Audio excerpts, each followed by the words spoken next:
When are we held accountable? Accountability is a cornerstone of moral and spiritual teachings in both Islam and Christianity. It raises the question, at what point does a person become responsible for their actions before God?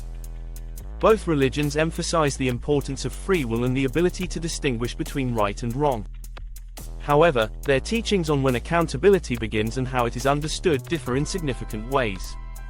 Let's explore these perspectives, shedding light on how each faith answers this profound question. Accountability in Islam. In Islam, the concept of accountability is closely linked to maturity and the ability to reason. According to Islamic teachings, individuals are not held accountable for their actions until they reach puberty, a stage referred to as bulugh. Alongside physical maturity, mental capacity, or AQL, plays a critical role. A person must possess the ability to understand and differentiate between right and wrong to be considered responsible for their actions. The Prophet Muhammad, peace be upon him, emphasized that every child is born upon the fitra, a natural disposition toward faith and goodness. However, during childhood, individuals are not burdened with obligations such as prayer or fasting, nor are they punished for any misdeeds. Instead, they are considered under divine protection until they reach an age where they can comprehend moral and spiritual responsibilities. Islamic teachings also stress compassion in the concept of accountability. For instance, individuals who lack mental capacity due to conditions like intellectual disabilities are exempt from accountability, highlighting the divine balance of justice and mercy. Accountability in Christianity. In Christianity, the age of accountability is a theological concept rather than a strictly defined doctrine. It generally refers to the age at which an individual becomes capable of understanding the moral implications of their actions and the need for salvation through Jesus Christ. While the Bible does not explicitly mention a specific age, many Christian traditions associate it with the age of reason, often between 7 and 12 years old.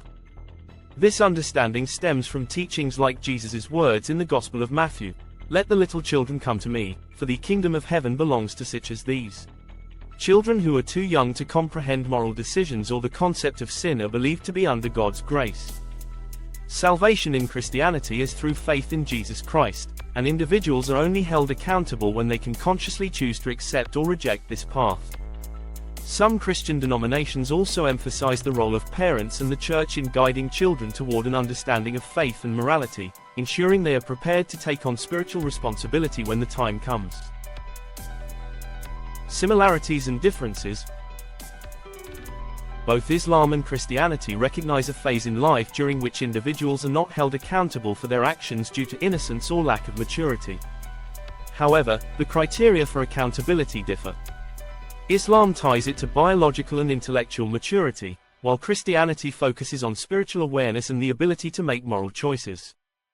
Despite these differences, both faiths share a common commitment to justice and mercy.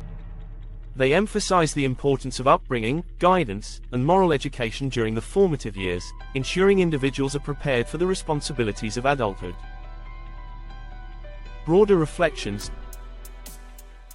The age of accountability is not merely a theological concept but a reflection of deeper spiritual truths. It underscores the relationship between human free will and divine grace.